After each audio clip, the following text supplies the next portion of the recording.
नमस्कार। एक बार फिर से स्वागत है आप सबका नेटमॉक पर। माई सेल्फ रोहित शर्मा और हम जनरल साइंस पढ़ रहे हैं। हमने अब तक एक्सक्रीटरी सिस्टम किया है, आज उसके एमसीक्यू सोल्व करते हैं। ये जनरल साइंस आपके यूपीएससी, एसबीआई, नाबार्ड और अदर स्टेट सर्विसेज एग्जाम्स के लिए यूज़फुल रहेगी। नेटमॉक की ऐप आप गूगल प्ले स्टोर से डाउनलोड कर सकते हैं, वहाँ फ्री टेस्ट अवेलेबल है, मॉक टेस्ट दे सकते हैं।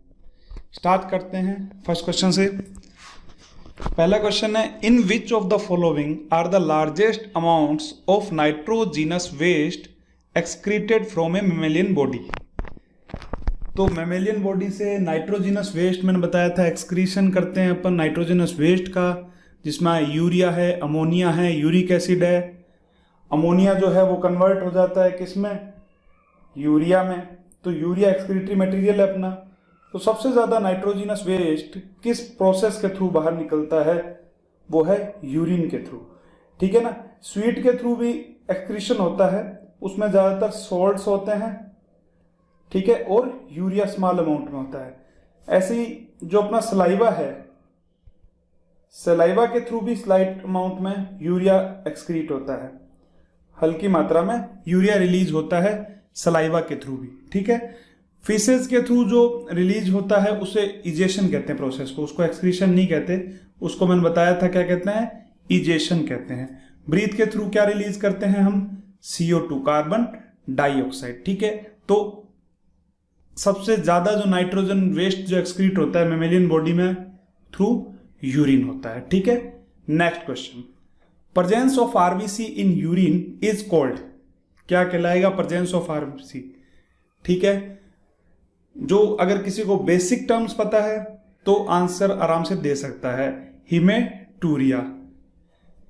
आरबीसी के अंदर क्या प्रेजेंट होता है, हीमोग्लोबिन। तो हीम रिलेटेड टर्म क्या होगी, ब्लड से रिलेटेड होगी। ब्लड से रिलेटेड अगर यूरिया है मींस यूरिन में, ब्लड मींस आरबीसी आ गई तो वो होगा हीमेटूरिया।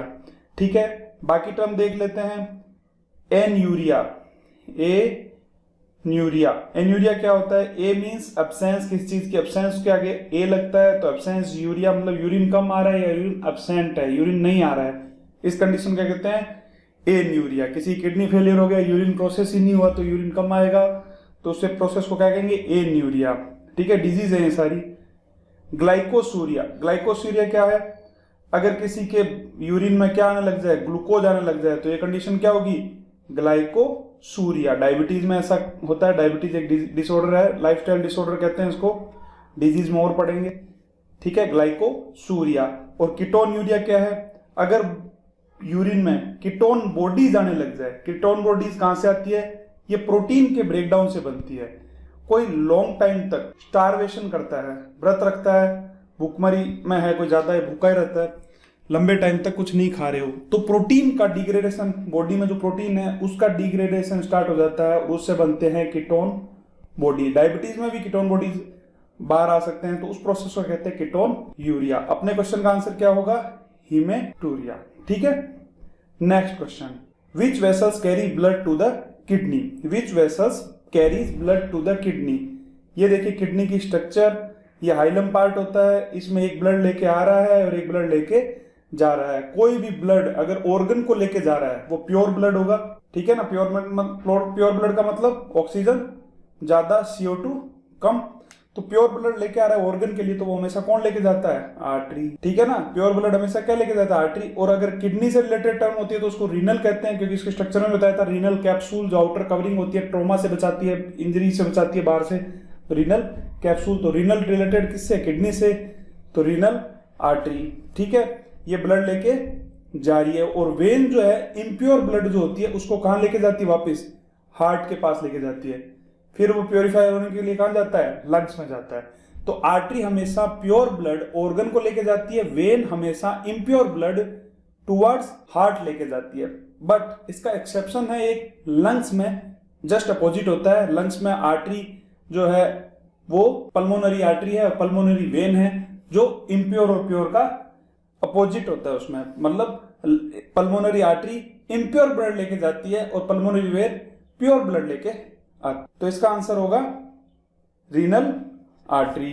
ठीक है। नेक्स्ट क्वेश्चन देखते हैं, simple question, each kidney is made up of large number of excretory unit is called nephron. ठीक है, नेफ्रॉन का ही पार्ट क्या है, ग्लोमेरुलस एंड बोमन कैप्सूल बताया था बाबा जी का कमंडल। ठीक है, तो ये कमंडल क्या है, बोमन्स कैप्सूल, और इसके अंदर जो गुच्छा होता है वो क्या होता है, ग्लोमेरुलस। किसका गुच्छा होता है, ब्लड कैपिलरीज का। तो अपना आंसर क्या होगा, नेफ्रॉन। सिंपल क्वेश्चन ये आएगा। नहीं तो ये क्वेश्चन आ सकता है, किडनी का स्ट्रक्चरल एंड फंक्शनल यूनिट क्या है, स्ट्रक्चरल एंड फंक्शनल यूनिट क्या है, नेफ्रॉन। ठीक है, next question, name the excretory organ present in the earthworm. Earthworm के बारे में बताया था, क्या बताया था कि इसमें ड्वेल एक्सक्रीशन होता है, मतलब जब ये मॉइस्ट एनवायरनमेंट में होता है तो अमोनिया रिलीज करता है, और अगर ड्राई एनवायरनमेंट है, मतलब सोइल से बाहर जो सूखी सोइल है, उसमें क्या करेगा, ये यूरिया रिलीज करेगा। तो ड्वेल एक्सक्रीशन बताया था, तो ड्वेल ही ऑर्गन है। कैसे, अगर मान लो ये नम क्षेत्र में है, मतलब जो वेट एरिया है, मॉइस्ट एरिया है, तो इसकी स्किन क्या होगी, मॉइस्ट, तो क्या रिलीज करेगी, अमोनिया। और अगर डायरेक्ट है तो नेफ्रीडिया के थ्रू क्या रिलीज करेगा, यूरिया। डायरेक्ट मतलब जहां पे ड्राई एरिया में है। ठीक है, अगर बरसात हो रखी है तो मिट्टी क्या होगी, गीली, तो वहां अमोनिया रिलीज करेगा और यूरिया रिलीज करेगा। तो दोनों तो होता है, अमोनिया मॉइस्ट स्किन के थ्रू और नेफ्रीडिया से यूरिया रिलीज होता है। तो दोनों एक्सक्रीटरी ऑर्गन है, आंसर होगा बोथ। ठीक है, इसका आंसर क्या होगा, बोथ। ठीक है, next question, which of the nitrogenous waste excreted through saliva. अभी बता दिया था कौन सा नाइट्रोजनस वेस्ट होता है, यूरिया। कौन सा नाइट्रोजनस वेस्ट होता है, यूरिया, एक्सक्रीटेड थ्रू सलाइवा। बाकी सारे डिटेल में हमने पढ़ लिया। क्रिएटिनिन जो होता है वो पूरा का पूरा एक्सक्रीट होता है, डायरेक्ट भी निकलता है और एक्टिव सिक्रीशन के थ्रू भी बाहर निकलता है। सेठ जी वाली कहानी याद रखना, पूरी बताई थी। इसके बाद आता है what is called excretion. Simple question है, एलिमिनेशन ऑफ नाइट्रोजिनस वेस्ट, ये क्या होता है, एक्सक्रीशन होता है। ठीक है, एलिमिनेशन ऑफ CO2 क्या होता है, प्रोसेस ऑफ रेस्पायरेशन। ठीक है ना, एक रेस्पायरेशन की प्रोसेस है, elimination of CO2। Next question आता है, what amount of urine is produced by the kidney. Kidney कितना अमाउंट यूरिन का प्रोड्यूस करती है इन वन डे। ठीक है ना, ये याद रखना, वन डे कितना प्रोड्यूस करती है, 1.5 लीटर, 1.5 लीटर यूरिन आता है। बताया था ये भी अपन ने। क्या होता है, जो नेफ्रॉन से जो ग्लोमेरुलस फिल्ट्रेट आ रहा है, ठीक है ना, तो उस रेट बनती है, ग्लोमेरुलस फिल्ट्रेशन रेट है वो एक दिन में 180 लीटर आता है, बट 178.5 लीटर क्या हो जाता है, रीएब्जॉर्प्शन। बताया था 175 लीटर का क्या हो जाता है, वापिस रीएब्जॉर्प्शन। तो जो यूरिन के थ्रू पास होता है वो कितना होता है, ओनली 1.5 लीटर। ठीक है ना, क्योंकि बहुत सारा अमाउंट क्या हो जाता है, रीएब्जॉर्ब। ये एक एवरेज माना है अपन ने। ठीक है ना, ऐसा नहीं अगर कोई ज्यादा पानी पी रहा है या कोई कैफिनेटेड प्रोडक्ट ले रहा है जिसमें कैफीन है, तो उसमें ये कैफीन और क्या होते हैं, डाईयूरेटिक होते हैं। ये याद रखना इंपॉर्टेंट है। मान लो कैफीन है, वो क्या है, कैफीन डाईयूरेटिक सब्सटेंस है, डाईयूरेटिक है। डाईयूरेटिक क्या होते हैं, जो मिक्चुरेशन की प्रोसेस को बढ़ा देते हैं। ज्यादा यूरिन पास होता है तो जैसे कोल्ड ड्रिंक पीते हैं तो उसमें क्या होता है, कैफीन होता है। ठीक है ना, ये भी मैंने बताया था। लिम्का, ये प्यास है बड़ी, कैसे प्यास बड़ी है, जितना पियोगे कैफीन ज्यादा जाएगा, मोर यूरिन एक्सक्रीट करोगे और ज्यादा पानी पीना पड़ेगा। ठीक है, तो प्यास बुझाए नहीं, प्यास है बड़ी। ठीक है, ये क्वेश्चन हो गया। 1.5 लीटर इसका। Ornithine cycle takes place in, कहाँ होती है ऑर्निथिन साइकिल, लीवर में होती है। ठीक है, ऑर्निथिन साइकिल, इसके थ्रू क्या बनता है, अमोनिया से क्या बन जाता है, यूरिया बन जाता है। ठीक है, अमोनिया टॉक्सिक है, उसको अपन बॉडी किस में कन्वर्ट कर देती है, यूरिया में कन्वर्ट कर देती है। ठीक है, next question, which statement is false regarding kidney. कौन सा स्टेटमेंट गलत है, क्या ये ऑस्मोलरिटी मेंटेन करती है। क्या होती है ऑस्मोलरिटी, अगर आप ज्यादा पानी पी रहे हो तो ब्लड में वॉल्यूम क्या हो जाएगा, इंक्रीज हो जाएगा पानी का, और किडनी क्या करेगी, उसको ज्यादा निकालेगी। अगर कम पानी पी रहे हो तो ब्लड क्या हो जाएगा, कॉन्सेंट्रेशन ज्यादा हो जाएगी, गाढ़ा हो जाएगा, तो किडनी क्या है, पानी कम निकालेगी। ठीक है ना, तो ये प्रोसेस क्या होती है, मेंटेन ऑस्मोलरिटी। ठीक है ना, इलेक्ट्रोलाइट बैलेंस, क्या इलेक्ट्रोलाइट बैलेंस मेंटेन करती है, बिल्कुल करती है। मैंने बताया था सोडियम है, पोटेशियम है, क्लोराइड है, इन सब का साल्ट का बैलेंस कौन करता है, किडनी करती है, तो ये किडनी क्या है, इलेक्ट्रोलाइट बैलेंस मेंटेन करती है। ठीक है, सिंथेसाइज रेनिन, क्या किडनी रेनिन बनाती है? बिल्कुल बनाती है। क्या पढ़ा था अपन ने? Renin angiotensin system, renin angiotensin system कौन बनाता है? किडनी के अंदर प्रोसेस होती है, ठीक है ना। तो रेनिन क्या बनता है, किडनी में बनता है, जो एंजियोटेंसिन को एक्टिव करता है, जिससे बीपी मेंटेन रहता है, ठीक है ना। तो किडनी बनाती है रेनिन। दूसरा रेनिन भी बताया था जो स्टमक में होता है, ठीक है ना, जो मिल्क की प्रोटीन को ब्रेक करता है, ठीक है। तो इसका आंसर क्या होगा? क्या प्रोसेस नहीं होती? ऑक्सीजन एंड CO2 बैलेंस, ये काम किडनी नहीं करती है। ऑक्सीजन एंड CO2 बैलेंस ये किसका काम है? रेस्पायरेशन का प्रोसेस है। ये रेस्पायरेशन प्रोसेस कहाँ पे होता है? ये लंग्स में होता है, ठीक है। नेक्स्ट क्वेश्चन है, in amoeba excretion takes place through first kidney, nephridia, diffusion और नन, ठीक है। अमीबा में एक्सक्रीशन किसके थ्रू होता है? डिफ्यूजन के थ्रू, ठीक है। अमीबा क्या होता है? एक यूनिसेलुलर ऑर्गेनिज्म होता है, ठीक है ना।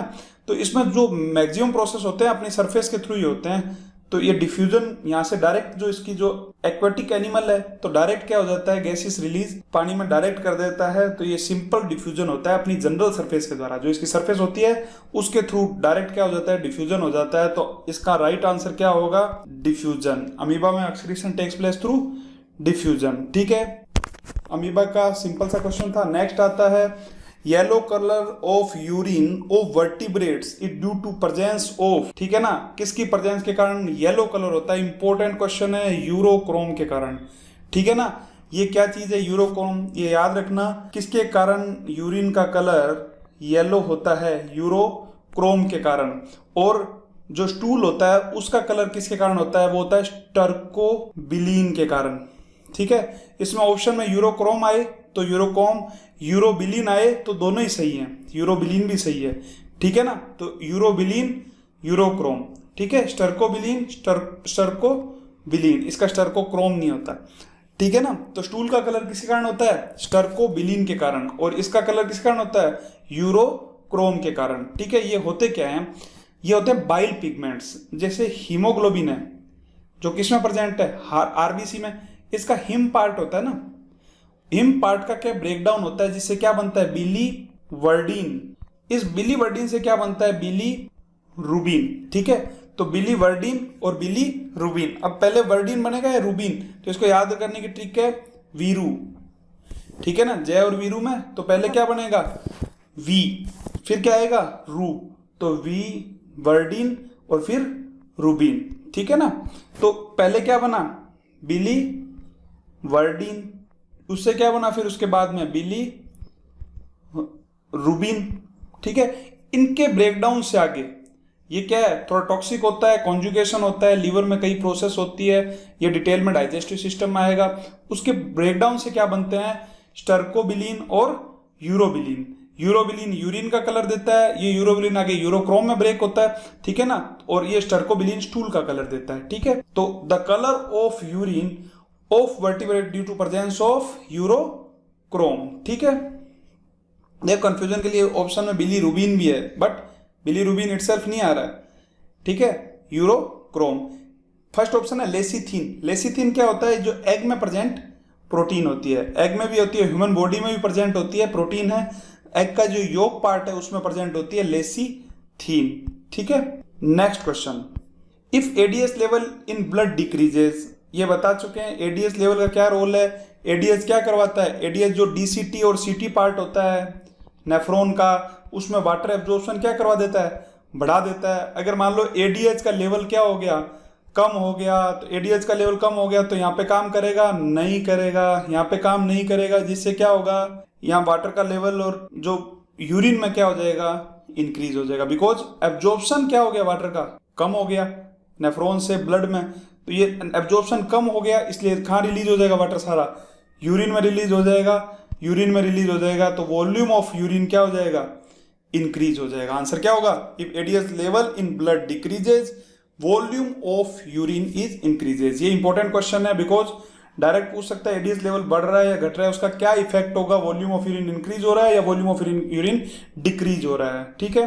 Next question, why do we pass more urine in wet and cold season, ठीक है ना, ठंडा मौसम है या फिर थोड़ा ह्यूमिडिटी ज़्यादा है, तब अपन मोर यूरिन पास करते हैं। इसका कारण क्या है? सिंपल सा कारण है, स्वीटिंग इज मच डिक्रीज, ठीक है ना। अपने को स्वीटिंग कम होती है तो बॉडी में जो वाटर है वो ज़्यादा मेंटेन है, तो वो किसके थ्रू पास होगा?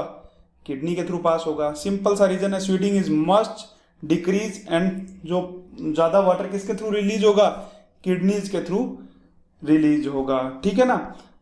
तो जो ड्राई एरिया होता है, ड्राई एरिया में क्या है, जैसे मान लो ड्राई है और गर्मी ज़्यादा है तो स्वीटिंग ज़्यादा हो जाएगी, तो किडनी को क्या करना है? अल्टीमेटली वाटर बैलेंस मेंटेन करना है, ठीक है ना। तो कम यूरिन आएगा, कॉन्सेंट्रेट यूरिन आएगा, ठीक है ना। गर्मियों में कॉन्सेंट्रेट यूरिन आता है, सर्दियों में यूरिन ज़्यादा आता है, तो इसका कारण है स्वीटिंग कम होना, ठीक है। ये इससे रिलेटेड कुछ MCQ थे। Thank you.